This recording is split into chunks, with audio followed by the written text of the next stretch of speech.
Our theme this year was wild places, wild minds, and it's reflecting the global situation and maybe thinking more about connecting with nature and seeing us humans more as a part of the rest of the natural world rather than being separate to nature.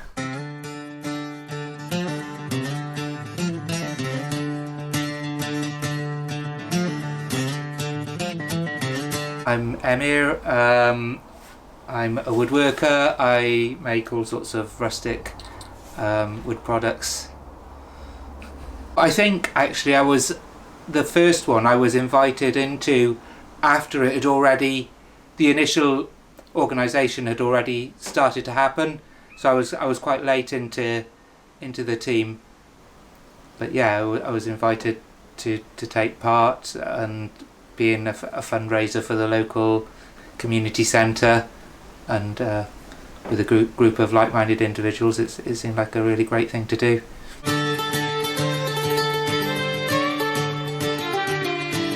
My name is Flora McLaughlin and I'm a printmaker working mostly in etching and stone lithography. As we are a group of artists who've shown together before and we all live really close around the Brynberian Hall, we had the idea that we would like to show our work growing as it does out of the local landscape. It's just always so interesting to see it together and see how we're working with the same place but in our really different ways. Tez Marsden. I'm a photographer. Mainly I suppose you'd call me a landscape photographer, even though I do all sorts of photography, you know, flowers, people, street, all sorts of things, but landscape's I suppose my main area of work. And coming here I was like a kid with a new toy, to be honest. There's all these wonderful new areas and the sea and the coast to explore and photograph. But what I really loved about this area was something like this.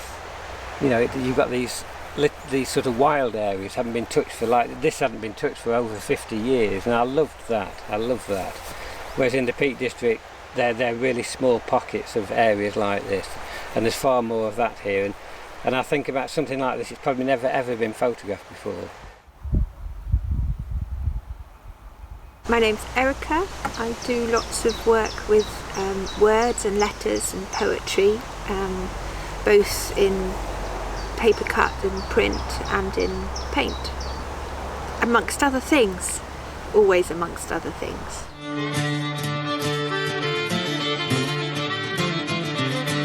We started the art show a few years, 2 or 3 years before COVID, and it's all a bit hazy as how we all got together. I think it was probably Siobhan who said, let's do something, and she approached various people and we came together as a group then.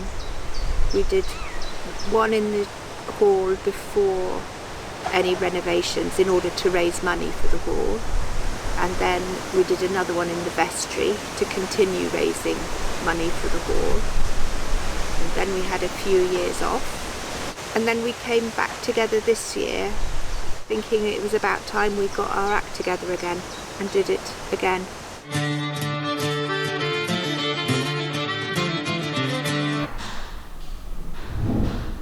Well, what inspired me was the Celtic tree calendar, and I've made a print of it here, dry point print, and what really drove me to actually make the piece was I realised that if we had a 13 moon year, which we do have, but I mean if we acknowledged a 13 moon year, which would mean that it would be a 28-day cycle. There would be some that would be a little less, 26 days, but we'd be living by a 28-day cycle, which is half the population of all the women in the world. And I just realised how that would immediately bring an ease in. And then I started thinking, well, how long ago how long ago was the Celtic tree calendar? And then kind of history gets a bit, I get a bit lost in what came before what. But I just thought maybe it was one of the first things that was shifted in the change that we've been through. But I just suddenly realised that actually we would feel a lot more at ease if we were living with that cycle. And then it got me to thinking, why is the number 13 considered unlucky? And all sorts of things. And then I started looking at it being a circular, because I've always thought of the calendar as being linear. But actually, when you look at it as a circle, again, another really simple thing. And when you think of it in trees, in terms of trees, each month has a character, probably has a character of that tree. I mean, I haven't lived a whole year where I've considered all the trees, but it would be a really lovely thing to do, to notice the character of each tree in each month. And it just seemed like such an amazingly obvious and simple thing, so that's what moved me to make it.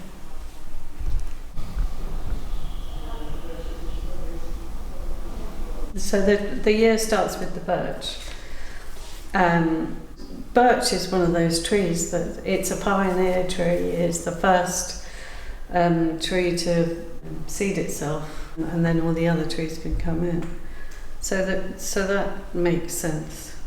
And likewise with the rowan and the ash and the alder. Alder likes to have his feet in the water, and so does willow. So you're maybe you're moving through the elements possibly.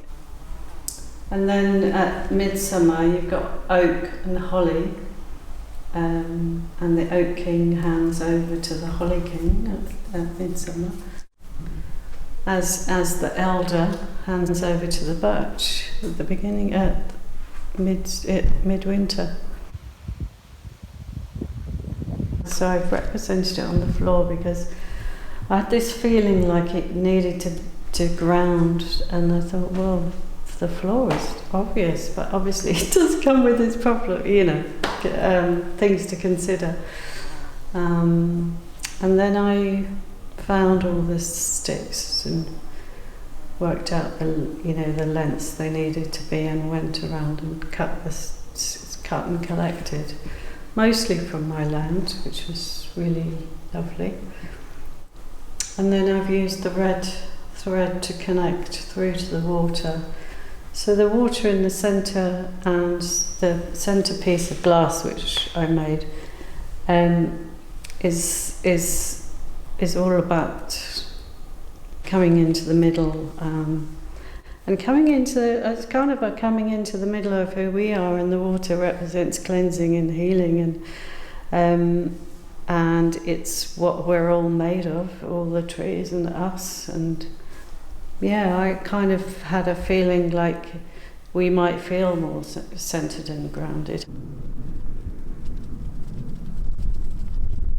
We're living in times where we're not sure what to believe or where to go for our information and things.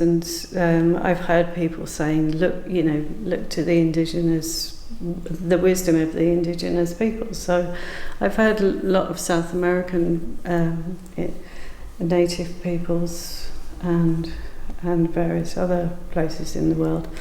And I started thinking, well, what about ours? And then that led to a whole lot of work.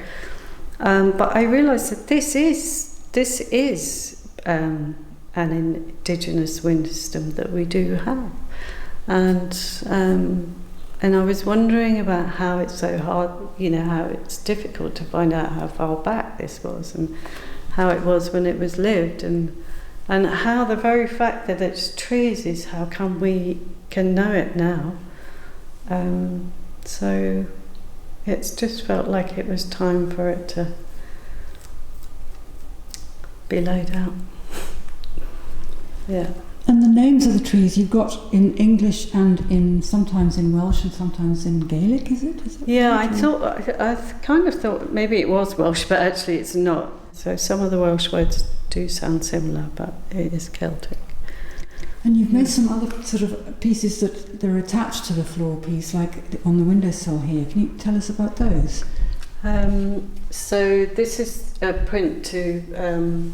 So it's got the dates on it, and the runes and some of the leaf shapes. So that's to, see where the inspiration came from. So then I made this piece here, which was a felt form, and then it felt like it needed some writing in it. So inside it's got written in stitch, "Let us rest in a rhythm we know." And I kind of felt a song, and I think there may be a song in there somewhere. So I kind of got into this repeating. So, let us rest in a rhythm we know. When we rest in a rhythm we know, the whole world rests in a rhythm we know.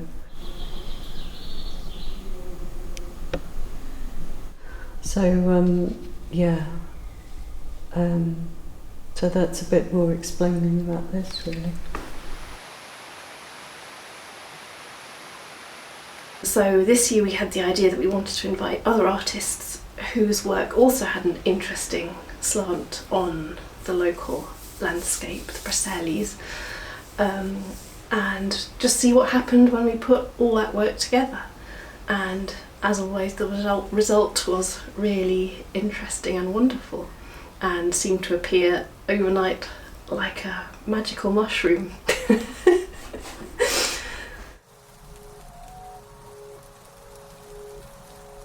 Right from the beginning, we wanted to produce something that was going to be good, something that would have its own legs and move forwards on its own account. So a thoughtfully curated show that was something really rather lovely to come and enjoy.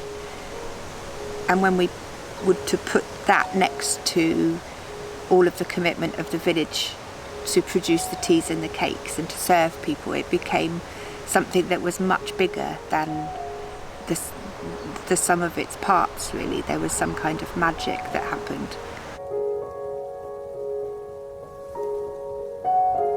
I think we all just wanted to do it because of the long gap, and we were all very enthusiastic and didn't really think about the time scale, and we just decided to do it. And it just happened. It was quite incredible because it felt there wasn't enough time to put everything together. And yes, it was very special in that way. It seemed in one way effortless, but there was lots of effort behind the scenes, especially on the day when we met at the hall. And it was the opening night, and we were just there with bare walls, lots of paintings scattered about, plinths outside, and I just couldn't imagine that this could all be up and running on the same evening.